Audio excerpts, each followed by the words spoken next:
pagtrato ko sa lalaki. Ang pagtrato ko sa lalaki, simple lang. Ayoko nang nasasakal. Ayoko din nang napapabayaan. Gusto ko nararamdaman niya kung gaano ko siya kamahal.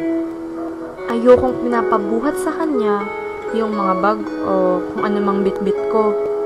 Boyfriend siya, hindi katulong. Ayoko rin na nagpapaload sa kanya kasi sponsor ang kalalabasan niya. Ang mga lalaki, gusto niyan, sinusuportahan sila sa lahat ng bagay. Ayaw nila nang tinatanggihan sila. At alam mo ba, gustong gusto nila kapag sumama ka sa kanila. Lalo na kapag kasama niya ang mga tropa niya. Mga babae, dapat tanggap natin kung sino sila at kung ano ang hindi sila.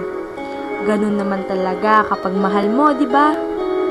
Tanggap mo dapat kung ano siya.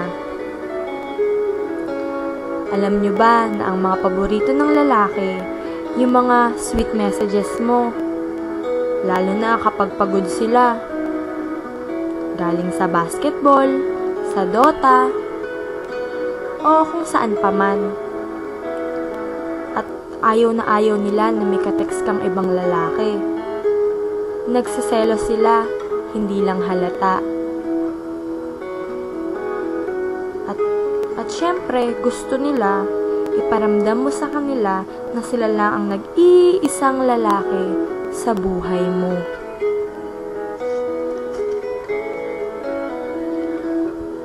Yung mga lalaki, simpleng hello lang nila, todo effort na para sa kanila.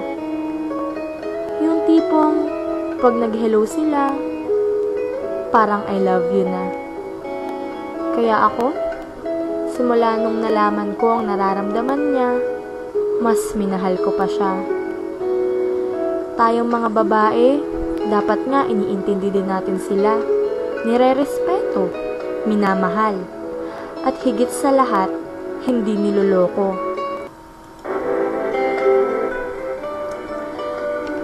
Dahil nasasaktan din sila, no? Kapag nasaktan na sila, mahirap na ibalik ang tiwala nila. Pero kapag nagmahal sila, yung seryoso, daig mo pa ang jumakpat sa loto.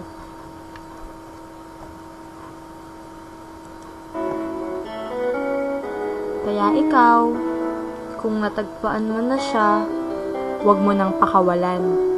Di tulad ko, minsan na siyang naging akin, pinakawalan ko pa, niloko ko pa, sinaktan ko pa. Mahalin niyo mga boyfriend niyo, tratuhin niyo sila ng tama. At sa mga single at wala pa, maghintay kayo. Sabi nga nila, darating yan. At alam ko naman na darating siya kapag okay na ang lahat.